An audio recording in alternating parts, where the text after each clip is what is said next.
vous présente Olga, elle fera la préparation des compétitions avec nous. Pourquoi t'es ici? À maman, à cause de son travail. Вообще-то я волновалась, тебе писала, звонила. Тебе не отвечала, я очень сильно переживала. C'est l'histoire d'une gymnaste ukrainienne qui est exilée en Suisse juste avant le début d'Euromaïdan et que quand démarre la révolution, tous ses proches sont engagés et ça va la bouleverser à distance voilà, pendant tout le film, quoi. Мам, возвращайся домой, слышишь? Tu as des nouvelles de chez toi? Voilà, ça c'est très bien. Tu veux qu'on en parle? Non. J'ai essayé de faire résonner la tension qui se passe pour mon personnage, qui est d'être effectivement à distance de ce qui se passe chez elle, d'être à la fois très très concentrée, très passionnée de ce qu'elle fait, de la gymnastique artistique, et en même temps complètement prise au dépourvu par cet événement beaucoup plus grand, beaucoup plus collectif. Et ça, j'ai voulu que ça résonne dans la mise en scène tout le temps. Donc c'est aussi pour ça que c'est des images d'archives, c'est des images documentaires de la Révolution. Voilà. Ok, super. Voilà, ça c'est un joli Jäger.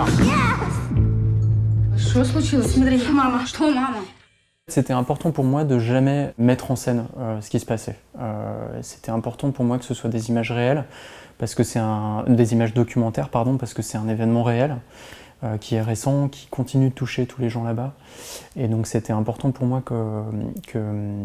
qu'on utilise ces images que j'ai découvertes sur YouTube, en fait, comme tout le monde, qui est un puissant fond d'images. Et moi, j'ai tout de suite été happé par l'intensité, la physicalité, en fait, de ce matériel-là. Ces images-là, elles portent en elles-mêmes le contexte de l'événement. On sent ce qui se passe. Il fallait qu'on puisse restituer le contexte de la Révolution. Et en même temps, étrangement, c'est aussi des images très fantasmatiques, très étranges, qui sont pleines de pixels, qui sont pleines de mouvements. C'est un rapport très distancié au réel. Et ça, c'est exactement le rapport qu'Olga entretient avec ce qui se passe chez elle. Et dans l'articulation entre ces images-là et son quotidien de gymnaste, en fait, Olga se retrouve dans un monde flottant, quoi, dans un espace entre deux. Et encore une fois, c'est ça qu'articule en permanence la mise en scène du film. Ты не знаешь, як тут. Ти ж такою болью. Мы здесь спортом занимаемся, а не политикой. Ты знаешь, что я тоже хочу быть с вами.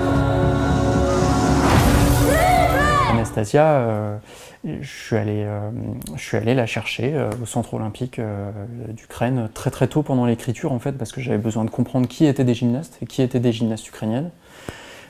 Donc j'y suis allé.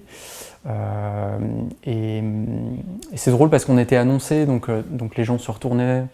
On est entré dans un entraînement, les gens se retournaient, et en fait, Anastasia, elle se retournait pas, quoi. Elle était concentrée sur son truc.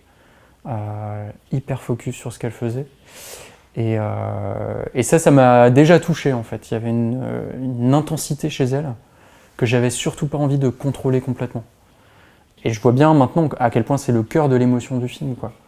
Et moi, j'ai juste eu besoin de définir très précisément un espace pour elle sur le plateau qu'elle allait devoir remplir complètement avec ses propres mots, ses propres réactions, ses émotions, et elle a vraiment apporté au personnage des couleurs vachement plus vive et ambiguë que ce que j'aurais été capable d'imaginer.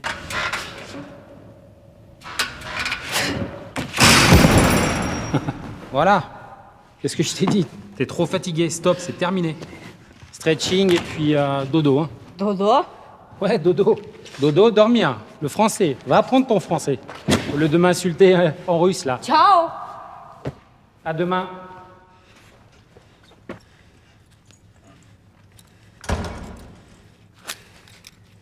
Alors racontez-nous un petit peu pourquoi c'est important qu'Olga passe à Kolkova. C'est important parce qu'Olga représente la Suisse dans la campagne pour les Oscars.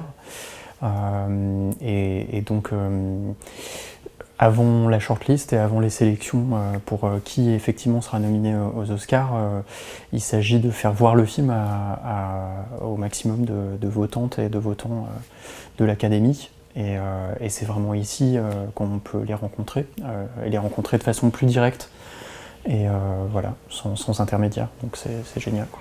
Tu penses vraiment que c'est la meilleure solution pour aider ton pays?